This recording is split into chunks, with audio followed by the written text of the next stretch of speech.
Bonjour, je m'appelle Nicolas Bordas, je suis vice-président international du groupe de communication qui s'appelle TBWA. Je travaille pour des grandes marques mondiales comme Apple, McDonald's ou Nissan, mais aussi pour plein de grandes marques françaises. Alors, après l'école de commerce qui s'appelle l'ESSEC, je suis rentré dans la publicité, dans une première agence, Saatchi, une deuxième, BBDO, puis j'ai rejoint le groupe qui m'emploie toujours, qui s'appelle TBWA. Donc j'ai été le patron pour la France, puis ensuite en charge d'activités internationales dont je m'occupe aujourd'hui.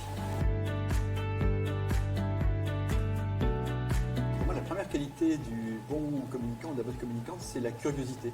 C'est le fait d'être curieux de tout, d'être curieux des gens, de ce qu'ils aiment, de ce qu'ils n'aiment pas, de ce qu'ils pensent, des raisons pour lesquelles ils le pensent. La deuxième, évidemment, qualité importante dans nos métiers, c'est la créativité, c'est-à-dire de croire en la créativité, d'avoir envie de changer le monde par les idées. Et puis, il faut aussi une bonne force de travail, parce que c'est un métier où on bosse beaucoup pour réaliser efficacement les idées qu'on a pu trouver.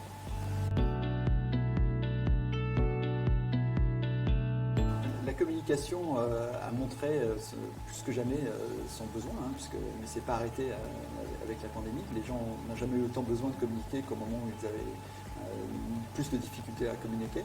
Et puis ça a aussi été un moment où le digital a encore accéléré son poids dans nos vies, puisqu'on a appris à faire des réunions par Teams plutôt que de prendre l'avion, ce qui est éventuellement meilleur pour la planète. Donc le digital s'est beaucoup développé pendant cette période. On est dans un moment où de nouveau les cartes sont rebattues, où les choses redémarrent avec l'ensemble des médias, mais où il y a une attente de fond pour un monde différent, en particulier en matière d'environnement. Historiquement, la communication a connu trois grands moments. Le moment où elle est devenue plus internationale, le moment où elle est devenue plus digitale, et on est dans le moment où elle devient le plus sociétale. Sociétal, c'est bien sûr l'environnement, mais ça n'est pas que ça. Ce sont les enjeux de santé, les enjeux de citoyenneté et les enjeux d'inclusion.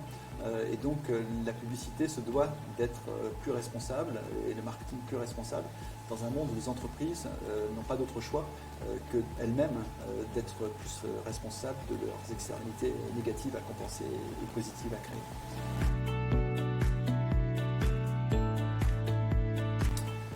Soyez curieux et lisez l'idée qui tue numéro 2 qui sort en novembre.